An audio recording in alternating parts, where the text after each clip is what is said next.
This is a Cortado, and I'm gonna teach you how to make one and what it is. Let's go. Hey guys, I'm Mike. Welcome to CoffeeShop Vibes, where we dive into the culture and the essence of coffee shops, trying to enhance your specialty coffee shop experience.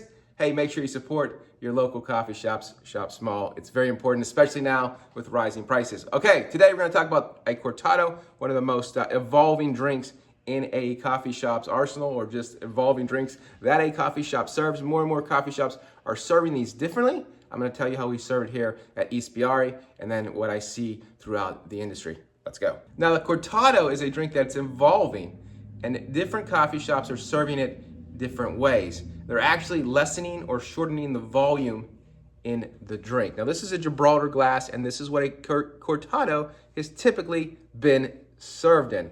However, now I see people going smaller, people going down to 3 to 2 ounce drinks.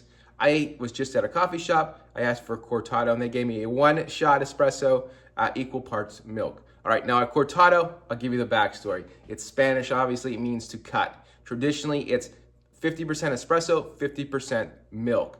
So 2 ounces of espresso, a double shot, obviously, 2 ounces of milk. Now, most coffee shops are a little lenient with the milk, and I think if you buy one at a coffee shop and you're paying a higher price for them because of the espresso, you can be a little more lenient with the milk. Now, some people are definitely going to disagree with this, but this is how I would suggest a coffee shop makes a Cortado and how I've seen it more often than not.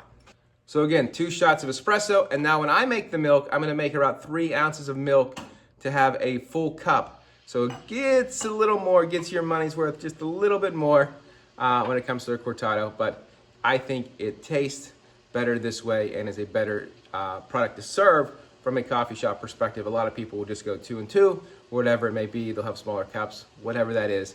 Make it the way you want, but it should not have flavors. Cortado traditionally does not have any flavors. I know some people will add sugar, but it should just be the espresso and the milk. And the milk should be lightly frothed. So it shouldn't be very frothy like a cappuccino. That is the main difference between a Cortado and a cappuccino. The milk in a Cortado is going to be much smoother. Remember, I think Spain, really hot summers, something short and sweet and smooth. So here we go. Here's my shot, or my double shot of espresso, nice head on it.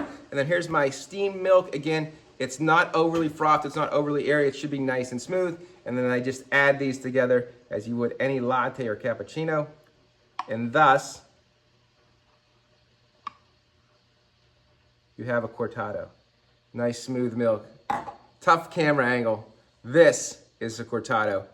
2 ounces of espresso, 2 to 3 ounces of milk, lightly frothed, nice and smooth milk. No flavor at all. Enjoy.